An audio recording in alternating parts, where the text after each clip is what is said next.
وعلى آله وصحبه أجمعين ومن تبع هداهم إلى يوم الدين.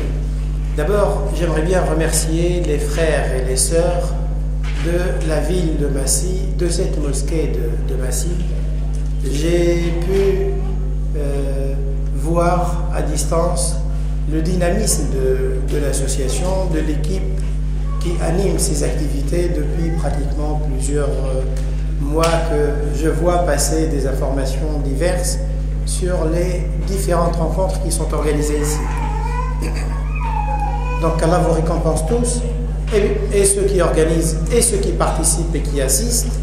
C'est avec ce double effort que ces activités peuvent donner des fruits, et j'espère que ces occasions-là permettent à l'équipe qui accompagne et qui encadre ce genre d'activité d'élaborer, de développer petit à petit un projet pédagogique pour la mosquée.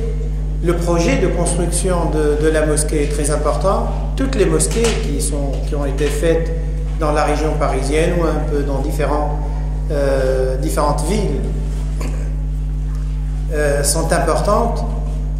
Le projet le plus important, ce n'est pas la construction des murs, c'est ensuite d'avoir une vision claire, qu'est-ce qu'on veut faire avec ces murs.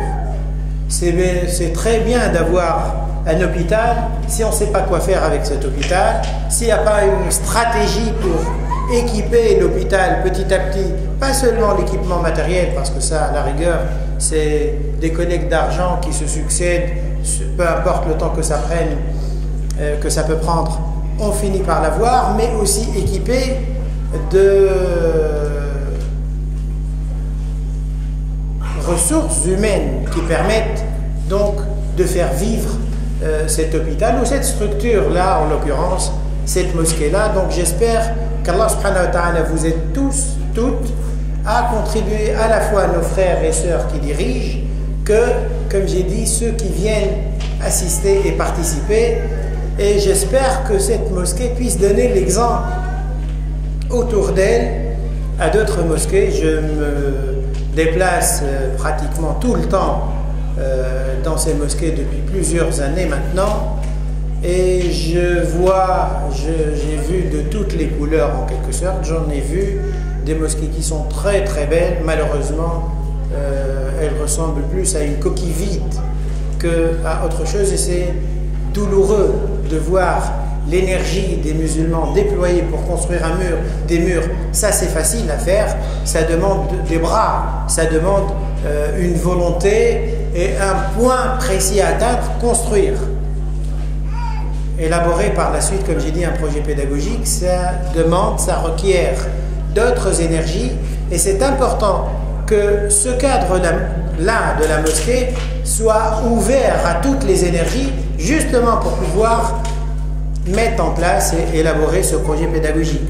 J'espère aussi, en tout cas la présence des sœurs aujourd'hui va dans ce sens-là. J'espère que nos sœurs aient leur place dans ces projets depuis plusieurs années maintenant, ne serait-ce que dans le cadre dans lequel l'essentiel de mes activités est concentré, celui de l'Institut. Depuis quelques années, je vois pratiquement une participation de sœurs qui fait facilement 2 fois la participation de frères. Dieu seul sait, il faudra peut-être des études diverses, sociologiques, pour comprendre le phénomène. Peu importe en tout cas l'explication à lui donner. Ce qui est important, c'est de prendre conscience de ça et de développer une réflexion à partir de ce potentiel-là pour voir qu'est-ce qu'on peut faire de bénéfique, d'utile pour nous, autour de nous, et quelles sont les priorités, quels sont les combats à mener, les terrains à explorer et travailler. C'est un grand chantier qui attend à la fois cette mosquée, mais toutes les mosquées. Donc j'espère qu'Allah subhanahu wa ta'ala vous aide nous aide tous en tout cas à donner de notre mieux, à pouvoir réunir les conditions favorables pour pouvoir avancer dans ce sens-là, à pouvoir être suffisamment patient, suffisamment sage, suffisamment conciliant, suffisamment clair, lucide, déterminé pour pouvoir avancer dans cette voie. Forcément, puisque c'est les débuts, comme tous les débuts, ont un certain nombre de difficultés. On n'avance pas en suivant un GPS, on avance en tâtonnant. Donc c'est tout à fait normal qu'il y ait un certain nombre de difficultés. L'essentiel, c'est d'être conscient de ça et être conscient de ce qu'on veut faire et surtout pourquoi on veut le faire. Qu'est-ce qui me fait venir moi de là où j'étais? Qu'est-ce qui vous fait venir vous ici? Qu'est-ce qui nous fait tous faire ce que nous faisons? Si ce n'est le fait d'avoir conscience qu'un jour on va rendre des comptes, on va faire le bilan de notre vie, le présenter comme ça devant celui qui nous a donné la vie. Eh bien, c'est ça le plus important. Et garder tout le temps cet objectif-là présent en tête et ne le perdre jamais de vue, ou faire en sorte, par tous les moyens pour se le rappeler les uns les autres, que ce qui doit nous animer toujours, ça doit être ça, parce que le jour où on perd ça de vue, on se perd nous-mêmes, on s'embrouille nous-mêmes, et malheureusement, on peut se trouver dans la situation que décrit le Coran en nous disant il y a des gens qui peuvent agir, accumuler, faire de très bonnes choses, mais à un moment donné, il suffit qu'ils perdent les repères, et bien ils peuvent eux-mêmes détruire ou démolir, ou en tout cas rendre inutile la propre action que eux-mêmes ils font. Donc j'espère qu'Allah subhanahu wa ta'ala nous donne cette force-là de pouvoir aller jusqu'au bout qu'on peut atteindre, jusque là on peut atteindre pour lui plaire, pour se rapprocher de lui, pour le satisfaire, tout en construisant, mettant en place des projets divers, comme j'ai dit, et pour nous, notre communauté, et autour de nous, parce que le message, les principes que nous portons, les valeurs que nous portons, ne sont pas propres à nous, ils sont proposés à l'être humain en tant qu'être humain. Celui à qui ça parle, il sent que ça peut lui apporter quelque chose. Alhamdulillah, tant mieux pour lui. Celui à qui ça ne parle pas, qu'est-ce qu'on fait? On dit, il se débrouille? Non. Là aussi, c'est bien de garder cet esprit de Sayyid Ibrahim, alayhi salam, lorsqu'il se trouvait un jour dans un échange avec son père, lui, le jeune, le prophète, son père, qui adhère à un ensemble de traditions dans la société où il vivait, suite à un échange, à un moment donné, le père rompt l'échange et dit à son fils, La illam tantahi, la arjumanna, wahjurni maliya. Si tu ne veux pas arrêter, si tu ne vas pas arrêter, eh bien je vais te bannir, je vais te... Et laisse-moi tranquille. Tu arrêtes, je ne veux plus te voir. Il lui dit, Salamun alayk, que la paix de Dieu soit sur toi. La réponse d'Ibrahim, le petit, ou plutôt le jeune, par rapport à son père. Salamun alayk, que la paix soit sur toi. Salamun alayka, sa'astaghfiru laka rabbi.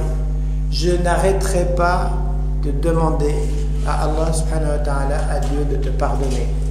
Sa'astaghfiru laka rabbi, innahu kana bi hafiya.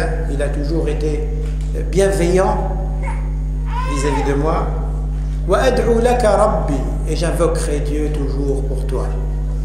Asa alla akuna bi du'a'i rabbi shaqiya, espérant que un jour cette invocation soit entendue et que ton cœur s'illumine.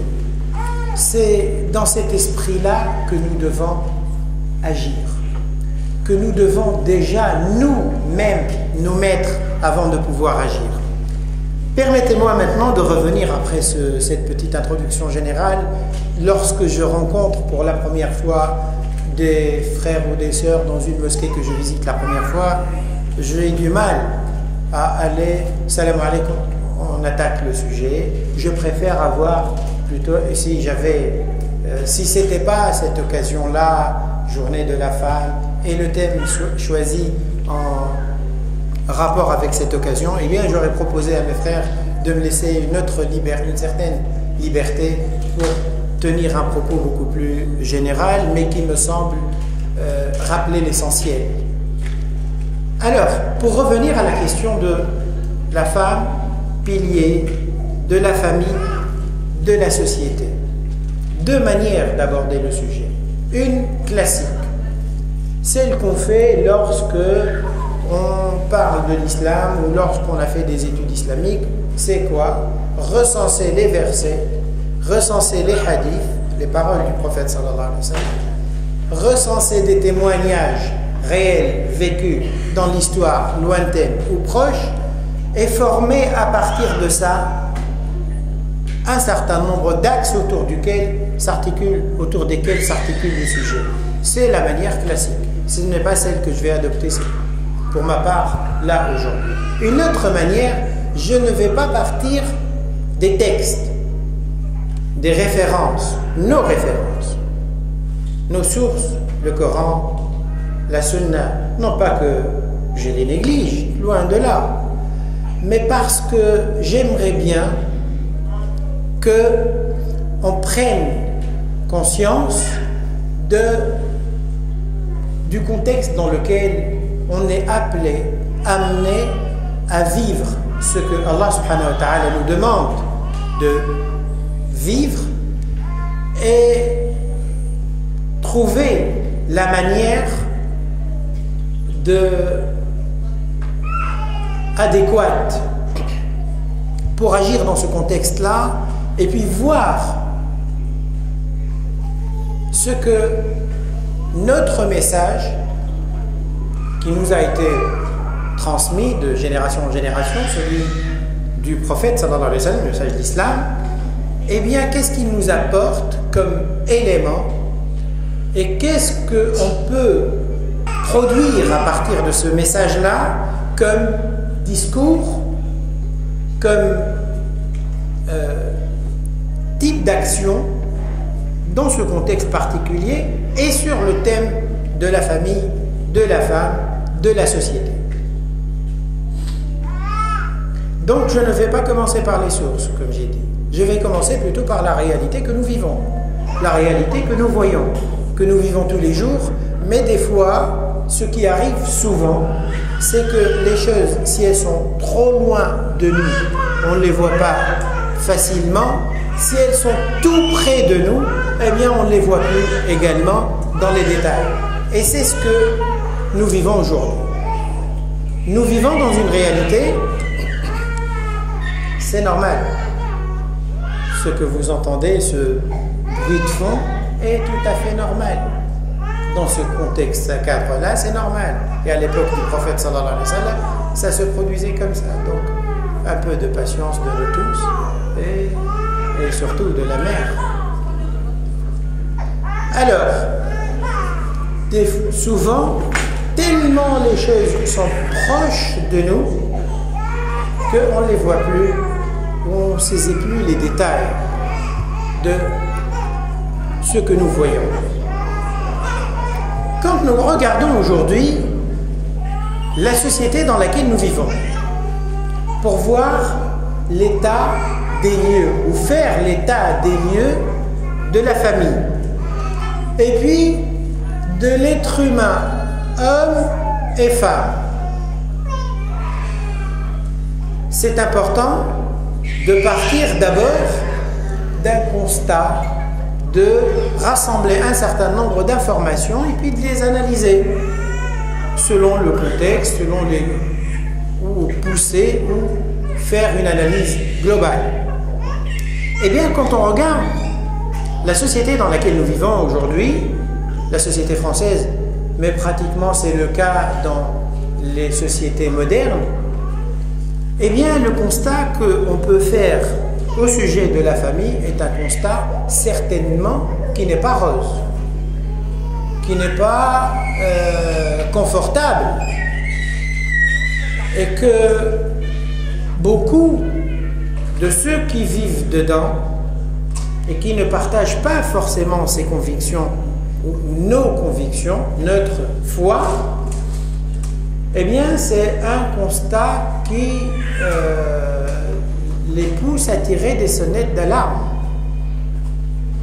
sur le fait que, en regardant les choses dans le temps, pas en regardant aujourd'hui là ce qu'il y a seulement, non, en voyant la société en mouvement d'un temps T1 à un temps T2, et puis tirer de là la courbe, l'orientation ou l'évolution de la famille, de la société, de la place de la femme, de l'homme, etc. Eh bien, quand on fait globalement cette analyse-là, la courbe, elle n'est pas rassurante. Comment? Je vais vous donner quelques éléments, bref, statistiques sur l'état actuel de la famille. Les statistiques, certaines sont ici de France, d'autres sont tirées d'autres pays. La famille connaît aujourd'hui une fragilité que c'est probable qu'elle n'ait jamais connue dans son histoire. Cette fragilité a plusieurs symptômes. Elle se voit sous des aspects différents. D'abord, de plus en plus de familles, d'unions plutôt, se forment hors du cadre de la famille comme elle était conçue, perçue depuis la nuit des temps.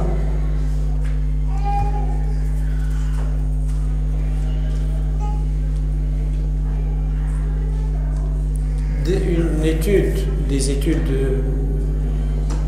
standards, classiques, répétées de l'INED, l'Institut national des études démographiques, donnent ces chiffres-là. Ce taux d'union qui se fait, qui se forme hors de la famille classique, comme j'ai dit, était dans les années 60, en 1960, de l'ordre de 10%. C'est-à-dire, sur 100 unions, 90 sont des familles classiques. Ça se forme, on entre dans ce cadre-là par un canal, une voie précise, union, mariage. 10% seulement se formaient hors ce canal-là. En 1960, 30 ans plus tard, en 1990, le taux s'est inversé. 10% seulement se font à travers le canal d'avant, mariage. 90% des cas d'union se font en dehors du mariage. Là, c'est une donnée chiffre, statistique, c'est tout. Mais qu'est-ce que ça veut dire? Ça veut dire que le degré de stabilité de l'union qui se fait là et qui se fait là est le même. Une union qui se fait d'une manière libre, totalement libre, qui n'a rien qui la tient, à part un engagement de personne. Cette union-là, sa capacité de résistance parcours de la vie est de loin inférieur à la capacité de résistance de la famille classique qui, elle, bénéficie d'un certain nombre de protections formelles. Et ça, il ne faut pas dire, mais la forme, elle ne vaut rien. Tout ce qu'on fait dans la vie, on le fait et on obéit on respecte un certain nombre de formes. Nos contrats, nos transactions, tout ce que nous faisons dans la vie, eh bien, si la forme, elle n'a aucune importance, elle n'a aucune incidence sur l'engagement, eh bien, pourquoi dans nos transactions, on formalise nos transactions? Si juste un accord verbal comme ça suffit, et ça ne change absolument rien. On sait que ce n'est pas le cas. Donc, un premier élément ou un premier aspect qui montre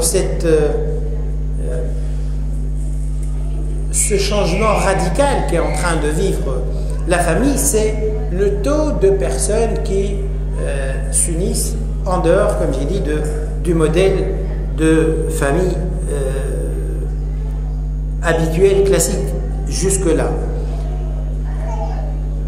D'un autre côté, les 10% restants, quand on regarde ce taux de nuptialité dans la société, c'est-à-dire le nombre de mariages comparé au nombre d'habitants. Généralement, ce taux-là, on le présente sur 1000 et pas sur 100. Ce taux de nuptialité-là tourne autour de combien? Vers les années 2000, tourne autour de 9%. Pour arrondir, 10%. Qu'est-ce que ça veut dire? Pour 1000. 10 pour 1000. Qu'est-ce que ça veut dire? Ça veut dire sur 1000 personnes, il y a 10 qui se marient. Donc 5 mariages. Les 990 ne sont pas concernés, eux, par cette façon-là de s'unir. Ils préfèrent être des papillons, entre guillemets. Papillons ou guêpes, ça dépend après comment on qualifie ça. Ils préfèrent être comme ça, complètement, dans la nature. Et puis on change. On va là. C'est ouvert. Qu'est-ce qui peut être construit de solide avec cette manière-là d'aborder cet aspect de la vie? Qu'est-ce qui peut être construit de solide? Pas grand-chose. Pas grand-chose ne peut être construit de solide. Le taux de divorce, lui, de son côté, est catastrophique. Déjà 5 mariages sur 1000 et 2 sur 2 ou 5 50% sur ces 5 de divorces et demi, entre guillemets, en chiffres, ne tiennent pas plus que les premières années du mariage. Eh bien, ce cadre-là, qu'est-ce qu'il permet qu'est-ce qu'il offre à la société? Qu'est-ce qu'il offre? J'ai dit qu'il n'offre pas de stabilité. La majorité des gens, dans leur esprit, ils ont un instinct biologique qui est plus fort qu'eux, et certains ont fait de cet instinct ou de la libido l'élément qui explique le comportement de l'être humain, tellement il a vu que c'est central. Eh bien, ils sentent cet instinct en eux et ils ne visent que répondre ou satisfaire cet instinct à poil à la limite. On ne se projette pas plus loin que ça dans un projet des enfants, accompagner des enfants, éduquer des enfants. Tout ce projet-là, il devient aléatoire et secondaire. Mais d'un autre côté aussi, quand ça devient secondaire, ça a des répercussions diverses. Entre autres, c'est que même la capacité de renouvellement dans la société, elle a tendance à baisser. Qu'est-ce que ça veut dire, capacité de renouvellement? Humainement, une société donnée X, elle a tant de millions d'habitants, eh bien, elle a un taux de natalité, elle a un taux de mortalité. S'il n'y a pas un équilibre entre ces deux taux-là, la société va avoir tendance à vieillir, c'est-à-dire que le nombre de personnes âgées, ou le pourcentage de taux âgés, va s'élargir, le pourcentage des jeunes va se réduire. C'est une pyramide à l'envers. C'est une pyramide sur sa tête et non sur la base. Donc, projeter ça sur 50 ans, 60 ans, et ceux qui font des études, bien sûr, ne font pas comme nous. On regarde là l'année de 3 ans, 4 ans, 5 ans. Non. Les démographes et ceux qui se penchent sur une société, ils se projettent de cette manière-là. Eh bien, quand on se projette dans le long terme, on voit que la société va dans une impasse. Alors, ce que je dis là, je ne décris pas le paysage français, c'est le paysage mondial presque, européen certainement, des pays développés certainement, avec des taux légèrement différents d'un pays à l'autre, mais comme ces sociétés sont les sociétés puissantes aujourd'hui, avancées, développées aujourd'hui, eh bien ce sont elles qui donnent le rythme, l'exemple, le modèle au monde entier. Et pour vous montrer, pour que on voit, on saisisse l'impact de ces tendances-là, il suffit de savoir, par exemple, que ces courbes et ces tendances, eh bien, s'appliquent aussi à une échelle moindre à beaucoup d'autres pays dans le monde, y compris nos pays musulmans. En 2008, une étude a été demandée par le ministère des Affaires sociales tunisien sur la question du divorce.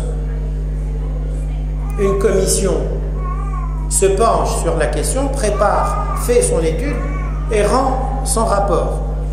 Un article, un compte-rendu du rapport a été publié en août 2008, avant le changement. Quelques jours plus tard, ces articles publiés dans les journaux tunisiens, on les trouve dans la version papier de ces journaux, on ne les trouve plus dans les versions électroniques, les versions sites internet des mêmes journaux. Tellement c'était inattendu, complètement inattendu. Ce taux de divorce en Tunisie, d'après ce rapport-là, place la Tunisie à la tête des pays arabes en termes de taux de divorce. Sur les quelques dizaines de pays arabes, c'est le record. À l'échelle mondiale, d'après toujours cette étude, j'ai une copie de cet article, il place la Tunisie 4e mondiale.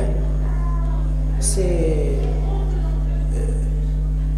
D'ailleurs, jusqu'à maintenant, si je n'avais pas lu de mes propres yeux l'article, j'aimerais bien vérifier, parce que je trouve que c'est impressionnant. Ça ne me paraît pas vraisemblable. Presque, ça ne me paraît pas vraisemblable. Mais peu importe, en tout cas, 4e, ou 10e, ou 15e, c'est pour montrer la tendance, comme j'ai dit. C'est ça ce qui est plus important. C'est pas le rang, c'est la tendance. Et il va vers où? Eh bien, quand on regarde, comme j'ai dit, ce décor-là, ce paysage-là, ça ne donne pas du tout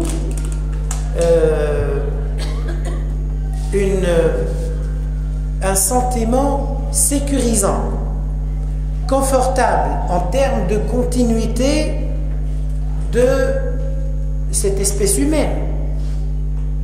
D'ailleurs, il y a un certain nombre d'études de sociologues français, démographes, qui sont très intéressantes sur cette question-là, sauf que, vous savez, ça a presque toujours été le cas, c'est que le discours qu'on entend dans les médias et le discours qu'on entend chez les experts, généralement, il y a un fossé énorme entre les deux.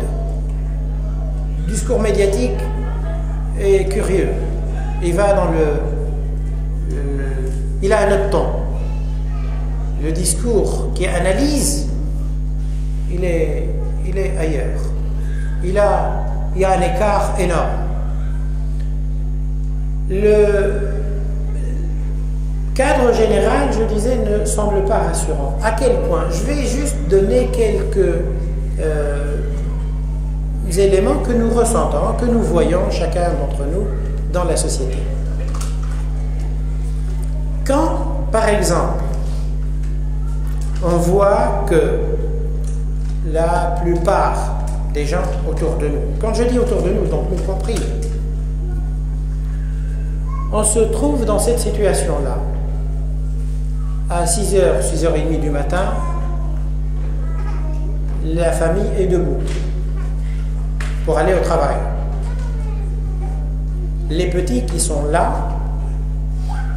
peu importe l'âge, eh bien, on est en train de les préparer pour aller les parquer, entre guillemets, les confier à quelqu'un qui les garde jusqu'à l'heure de l'école ou les confier à l'école.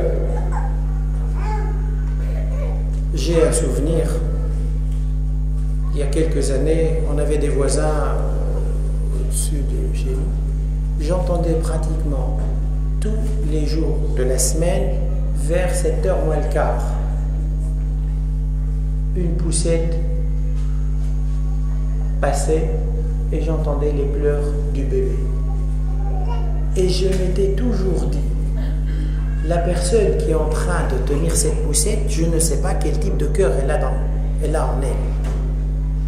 Comment peut-elle facilement réveiller dans ces conditions-là, ce petit-là, eh bien pour aller le confier à quelqu'un d'autre, parce qu'il y a l'appel du devoir. Parce qu'elle va répondre au devoir.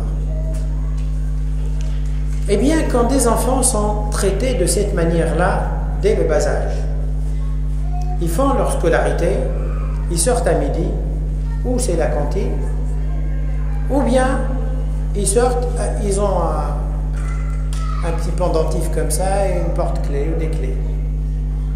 Ils rentrent chez eux, ils ont leur argent de poche, ils ont quelques recettes comme ça qui sont données par les mamans, tu peux acheter une barquette, un sandwich, etc. Et ils mènent sa vie comme ça, un jour, 2, 3, 4, 5 par semaine, une semaine, un mois, un an, 2 ans, 3 ans, 10 ans. D'après vous, lorsque cet enfant-là atteint un certain âge et il a pris sa forme physique et psychique, affective, d'après vous, quel type de lien d'attachement il va avoir avec ses parents? Quel type d'attachement? Vous savez quel type d'attachement? Eh bien, c'est le type que nous a permis de voir l'année 2003, l'été 2003, à l'occasion de la canicule, qui a laissé derrière elle 15 000 cadavres, êtres humains, qui ont des enfants, mais qui ont rendu la monnaie à leurs parents. Parce que quand eux, ils étaient petits, les parents étaient dans leur monde, et quand les parents ont grandi, les enfants, à leur tour, sont dans le leur. C'est normal, c'est logique. Généraliser, ou plutôt, voyez, sans généraliser, voyez ce phénomène-là sur l'ensemble de la société. Quel type de lien ça crée,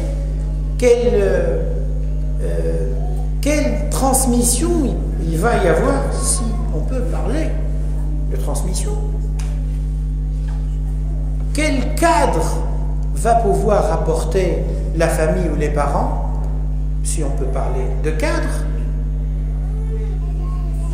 c'est normal que quand quelqu'un finit sa vie ou passe sa jeunesse, son adolescence, électron libre comme ça, il n'a ni cadre, et puis il n'est pas entouré, il n'est pas nourri affectivement, parce que la fin de la journée, quand la nuit tombe et elle réunit tout le monde, bon gré mal gré, eh bien chacun il est lessivé, il attend juste d'aller recharger ses batteries, se brancher sur une prise électrique pour se recharger, pour démarrer le lendemain. Quand on mène ce type de vie, et comme j'ai dit, un enfant arrive à l'âge de 20 ans. Physiquement, il a été nourri. Et je laisse de côté le type de nourriture et ce que nous met sur le marché, l'industrie agroalimentaire. Je laisse de côté cet aspect-là. Non, on voit comment il est nourri affectivement. C'est une famine. C'est une famine. Vous pensez qu'on arrive à 20 ans avec le même capital affectif quand on a passé sa jeunesse dans ces conditions-là et quand on les a passées dans une famille normale? Ça me semble illogique. C'est impossible. C'est impossible. C'est pas le même capital entre guillemets affectif. C'est pas le même. Ça ne peut pas être le même. Vous savez, ça ouvre la porte à toutes sortes d'absurdités. Il n'y a ni règle, ni rien. Ça peut être de la violence de toutes sortes. Tout est possible. Et le minimum, ou la moindre des violences, c'est la violence par abandon, par démission. C'est que je ne sens aucune obligation vis-à-vis de ceux qui étaient à l'origine de mon existence. Parce que je sens que j'étais un peu dans leur vie un accident de parcours. Ils me donnent l'impression, par la façon dont ils m'ont accompagné, que j'étais un accident. Ils menaient leur vie, je suis tombé comme ça. Et donc, ils m'ont supporté. Eh bien, je ne les supporterai pas. Je ne ressens pas vraiment grand-chose vis-à-vis d'eux. Bien sûr, je pousse un peu, je force un peu le trait, certes, mais malheureusement, l'esprit, c'est ça. Sauf que l'être humain reste un être humain, bien sûr, il ne devient pas une pierre. Il y a toujours quelque chose en lui. Mais malheureusement, il reçoit des coups durs. Eh bien, lorsque dans un contexte comme celui-là, lorsqu'on se trouve dans un contexte comme celui-là, il est de notre devoir, nous, les musulmans, de se dire qu'est-ce qu'on peut faire, nous? Qu'est-ce qu'on doit faire, nous? Est-ce qu'on est déjà aussi à l'abri de ça? À l'abri comment? Est-ce qu'on est suffisamment protégé? Est-ce que l'être humain est imperméable au point qu'il peut se trouver dans un contexte sans rien prendre? Est-ce que je finis par me dire que les choses ont changé, les temps ont changé? C'est normal aujourd'hui, c'est ça la norme, c'est ça la règle. Et donc, je me trouve dans le mouvement. Ou bien je dis non, la planète n'a jamais fonctionné comme ça. Elle a toujours fonctionné autrement, et elle a toujours été mieux. Et permettez-moi d'ouvrir des parenthèses. Là, je reviens un peu à faire un va-et-vient entre deux types de sociétés. Les sociétés musulmanes, ou de culture, de tradition et de religion musulmane. Peu importe l'état le type de rapport à la religion, le taux de pratique, peu importe. Quand on voit ces sociétés-là, sauf que la comparaison que je vais faire, je vais prendre quelques exemples qui remontent un peu dans le temps, mais pas des milliers d'années, pas des centaines d'années, non, une cinquantaine, une soixantaine d'années. Lorsque l'impact, l'influence de la mondialisation, entre guillemets, comme on l'appelle aujourd'hui, n'était pas encore ressenti. Eh bien, quand on regarde un certain nombre de phénomènes, de façons d'être, de comportements des individus, des gens dans la société, et on les analyse. Et puis on les compare à la société actuelle. Pour résumer, après je vais donner quelques exemples, le sentiment que j'ai, c'est que ces sociétés musulmanes, et comme j'ai dit, peu importe le type de lien, de rapport à la religion, parce qu'il y a toujours un rapport, même s'il devient traditionnel, eh bien ces sociétés-là, dans ces sociétés-là, le lien dominant ou l'aspect dominant dans ces sociétés, je vais reprendre une formule d'un penseur musulman contemporain qui a décédé il y a peu d'années, qui s'appelle Abdul Wahhab al-Masiri, qui est égyptien, et qui disait que la société musulmane est un mujtama' tarahumi, alors que la société actuelle, occidentale, c'est un mujtama' ta'aqudi, le qualifie. Qu'est-ce que ça veut dire? Il dit la société musulmane, c'est une société de rahma. Vous voyez, rahma, la miséricorde. Eh bien, de rahma mutuelle, de compassion. Pas de solidarité seulement, de compassion. La société actuelle, c'est une société entre guillemets contractuelle. Rapport donnant-donnant. Comment?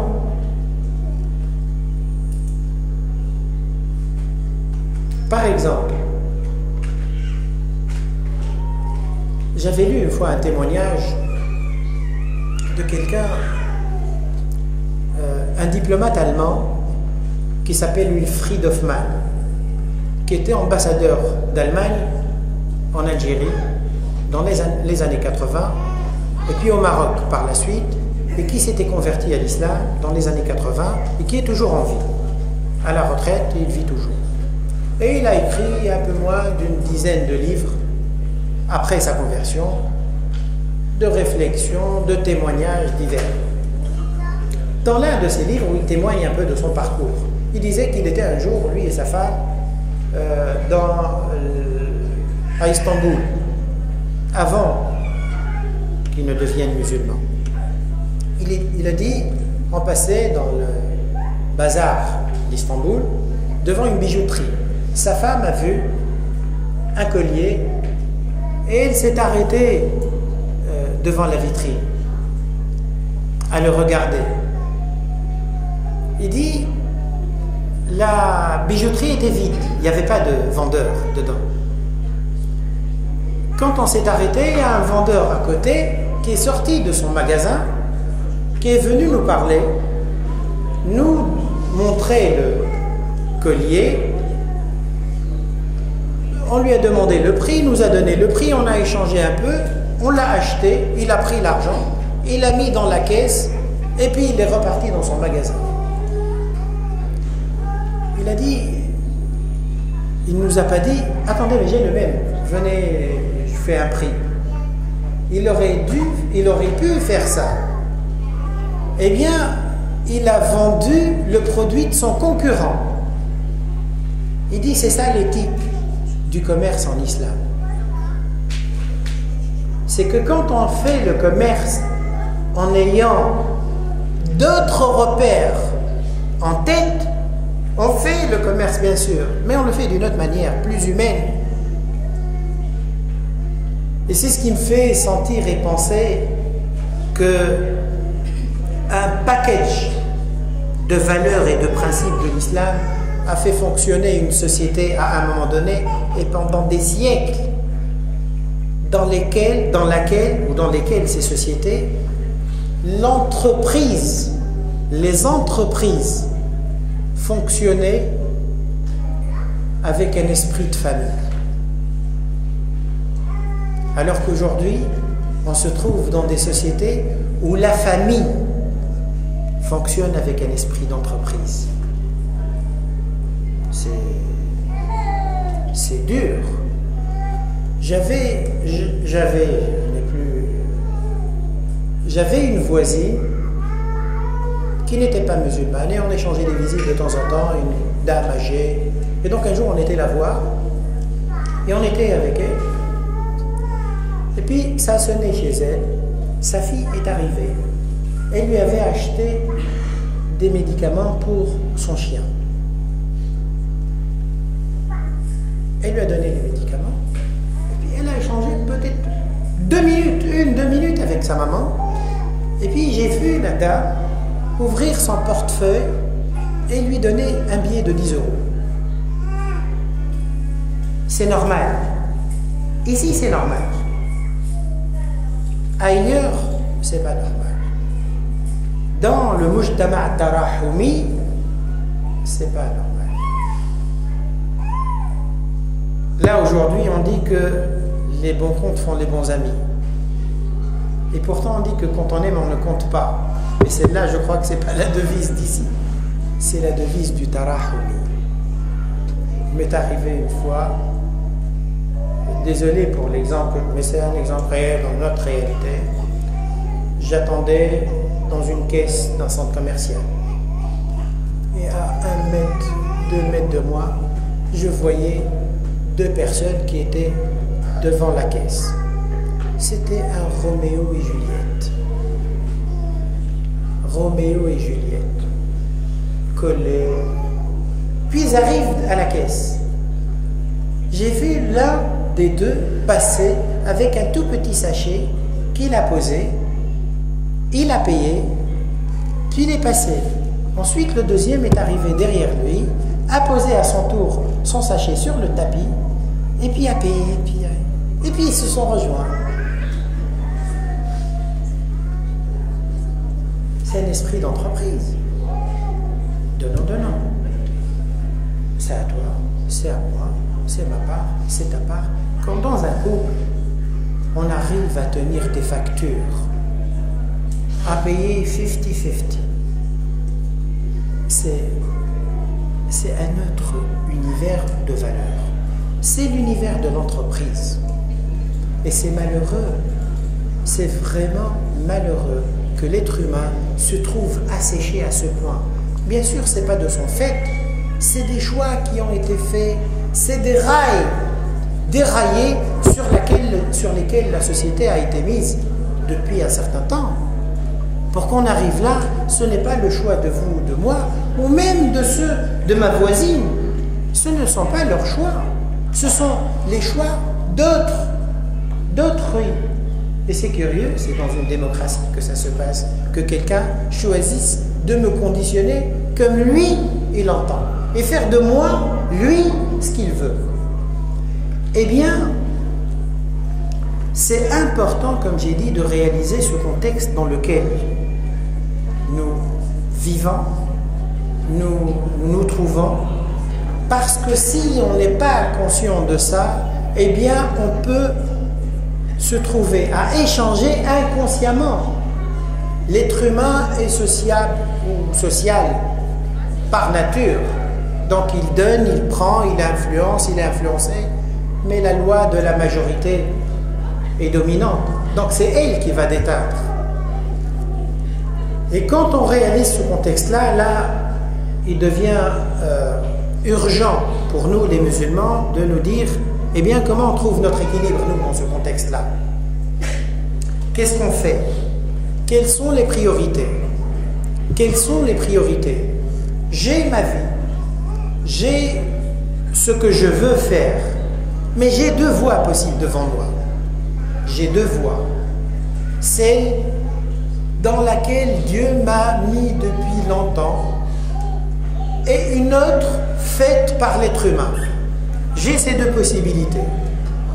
À moi de voir où j'essaie de trouver un certain équilibre entre les 2 tant que c'est possible.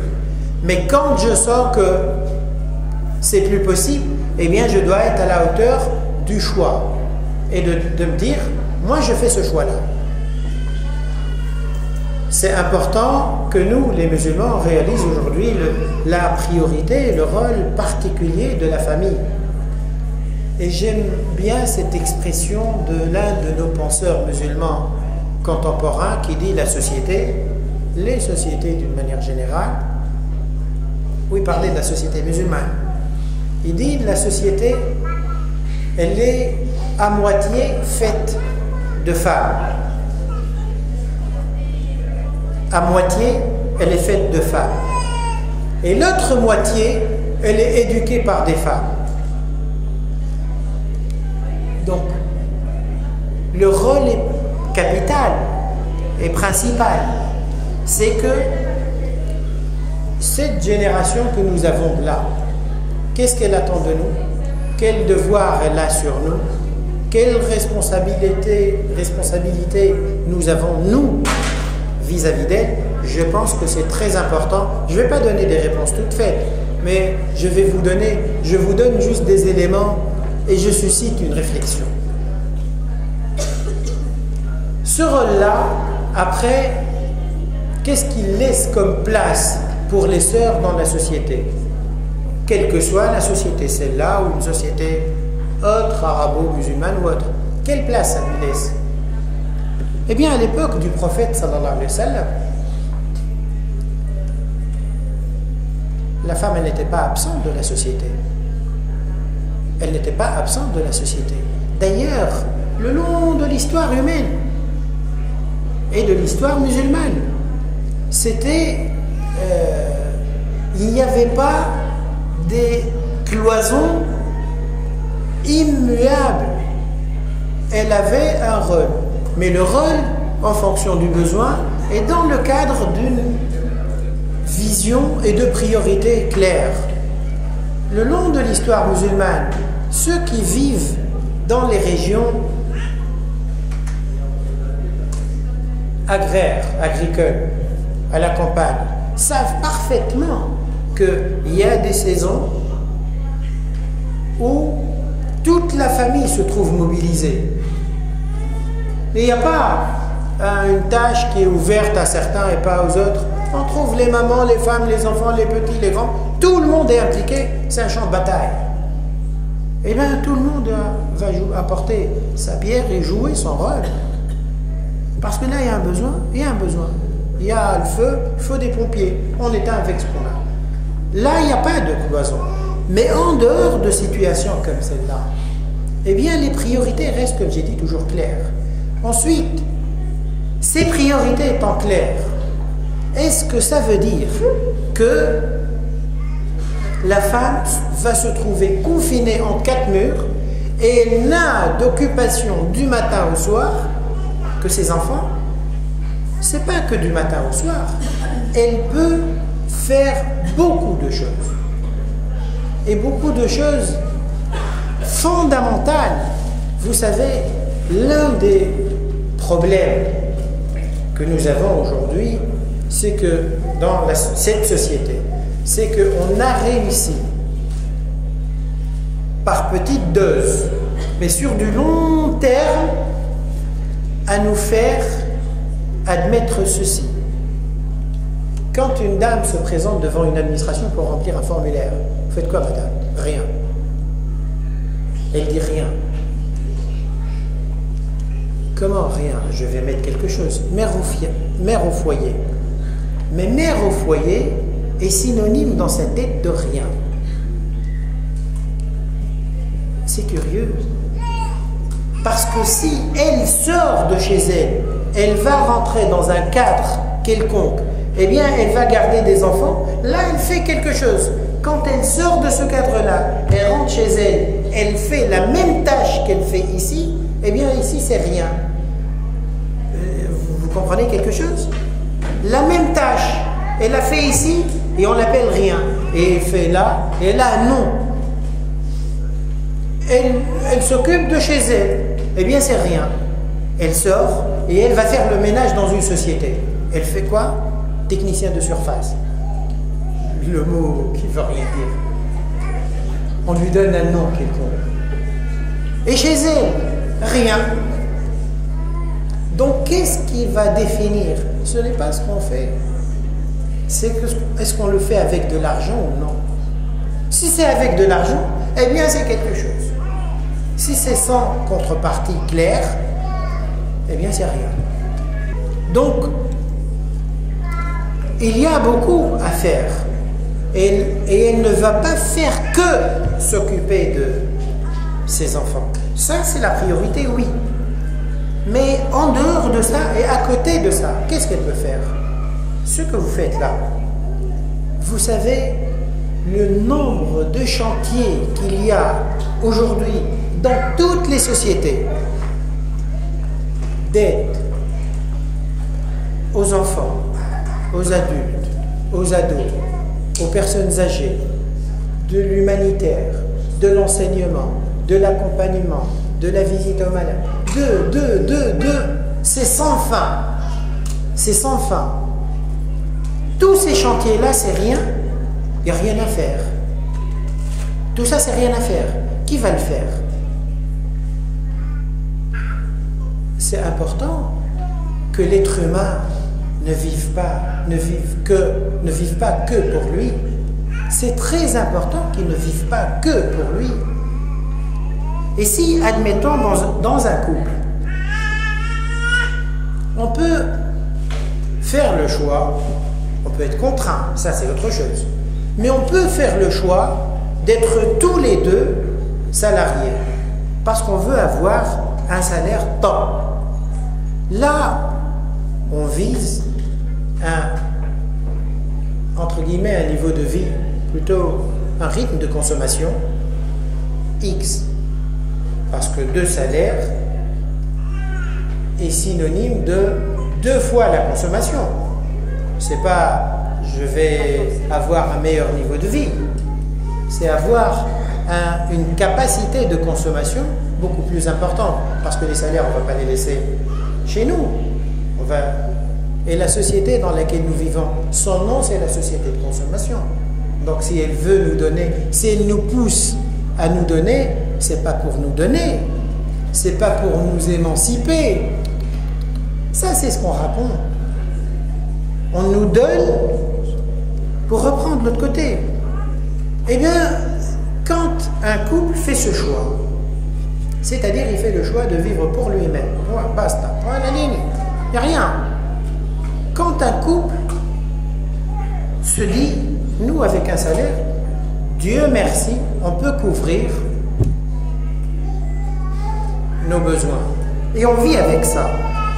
L'autre énergie que nous avons, qui est là, ce capital énergie, compétence, énergie sur tous les plans, cœur, ce que porte l'être humain, eh bien, on va la couper en 2. Une, pour investir à long terme, mes enfants.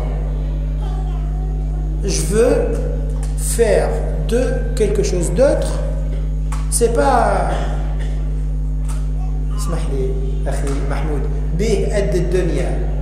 comme disent nos frères ou sœurs égyptiens. C'est pas faire de lui un grand selon le barème là de la société. Grand, il faut mettre à côté le nombre de zéros qu'il y a après le 9 pour voir son taux de grandeur. C'est pas non.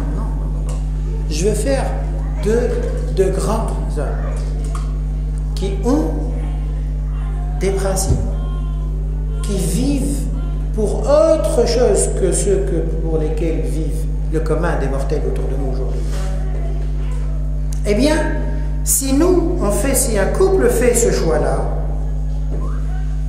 un salaire va couvrir nos besoins, le capital énergie à côté, on va le couper en 2.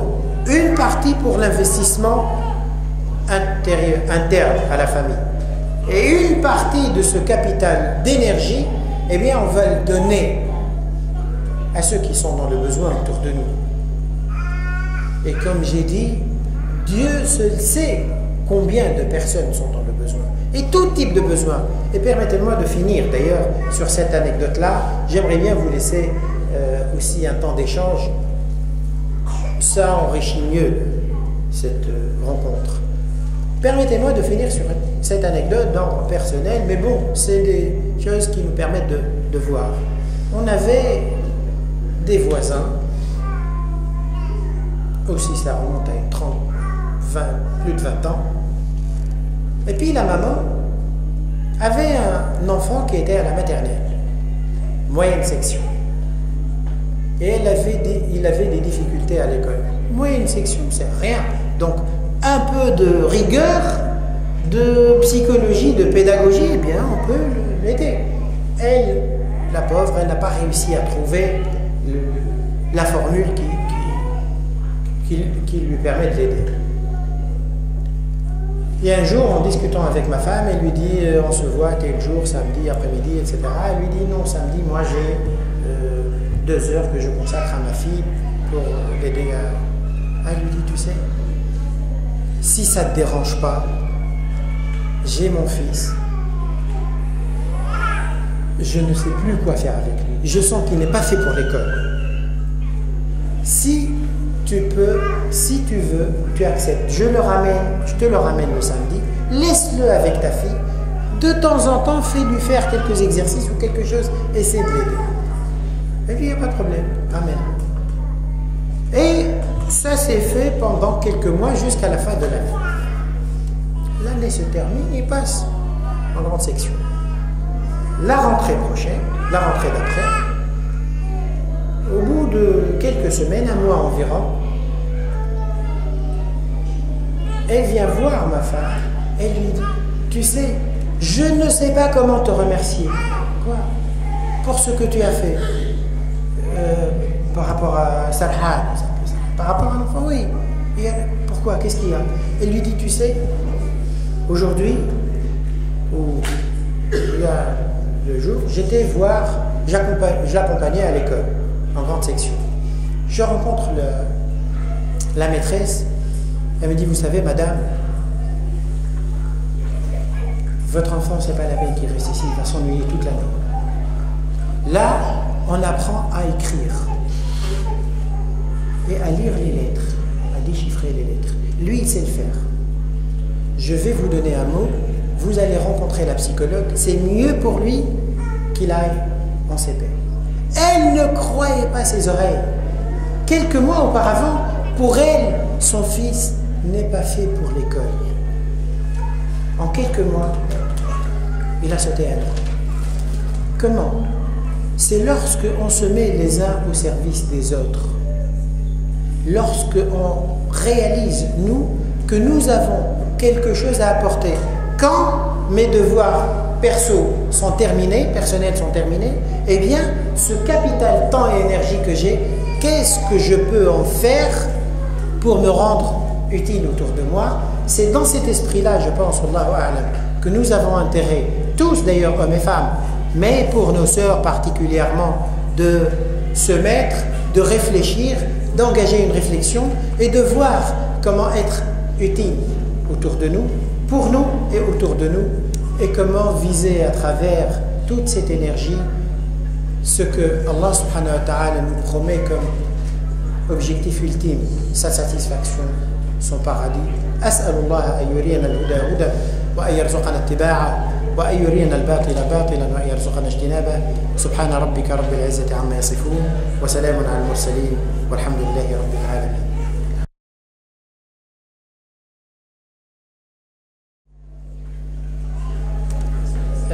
Alors, par rapport à la première partie de la première question, le premier discours, le discours d'avant, je ne sais pas ce qui a été dit avant, peu importe, en tout cas, c'est un discours. Et puis le discours de la fin, là il incite il présente des femmes fortes, impliquées, etc. Et le deuxième, il recentre un peu sur la famille. On peut voir les choses de 2 manières différentes, même si je ne sais pas, comme j'ai dit, puisque je n'ai pas assisté à ce discours, je ne sais pas dans quel esprit ça a été dit, ça a été fait, le raisonnement, comment il est articulé, donc je ne peux pas me prononcer réellement dessus. Mais je peux dire que dans l'absolu, on peut voir une complémentarité. Parce que d'un côté, rien, islamiquement parlant, n'empêche la femme musulmane d'être présente dans la société comme elle le conçoit, mais d'un autre côté également, dans les références islamiques et dans le modèle vécu dans les sociétés musulmanes depuis plusieurs siècles, eh bien, la présence dans la famille, elle est importante. Après, comment trouver l'équilibre entre l'intérieur et l'extérieur? Alors, vous savez, je pense, wallahu a'lam, que la question de l'équilibre passe par une réflexion en amont sur l'échelle des priorités. Chacun va établir les priorités comme il les conçoit. Une fois que j'arrive à établir des priorités dans ma tête, eh bien, je peux articuler plus facilement les choses les unes dans les autres. Puis après, chacun, on peut dire facilement, oui, moi je pense que ça c'est prioritaire, l'intérieur, et l'autre pour moi c'est l'extérieur. Sur quelle base? Quand je vais établir des priorités, c'est quoi les critères? Sur quels critères? Et puis ces critères-là, qu'est-ce qui participe ou contribue dans ces critères qui est de l'ordre du purement humain? C'est la société autour de moi. Les gens aujourd'hui vivent comme ça. Et qu'est-ce qui est donné par Dieu? Il ne faut pas que on se coupe des deux sources, de ces deux sources. Donc je pense que chacun doit prendre le temps et faire cette réflexion en son âme et conscience et se dire à quoi je donne la priorité. Bien sûr, ces priorités peuvent varier d'une phase à l'autre de la vie, c'est-à-dire quand on est jeune, quand on est seul ou célibataire. Les priorités peuvent s'articuler d'une manière ou se présenter d'une manière et l'équilibre il est plus facile à établir puisqu'il y a moins de tiraillements. Quand on est marié et qu'il n'y a pas d'enfant, la situation est différente, mais elle est encore plus facile en quelque sorte à régler.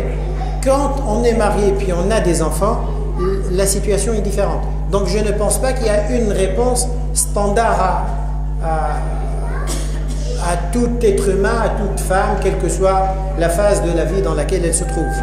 Mais aussi, il peut y avoir d'autres paramètres, d'autres critères qui rentrent en jeu pour établir ses priorités. C'est-à-dire, qu'est-ce que je fais dans la vie, qu'est-ce que je fais? Même le parcours que j'ai choisi, ce que je mène comme activité, etc. Je pense que c'est là que les choses doivent se faire. Chacun de nous doit réfléchir sur ses priorités, établir les siennes. Et c'est ça qui va l'aider à trouver un équilibre.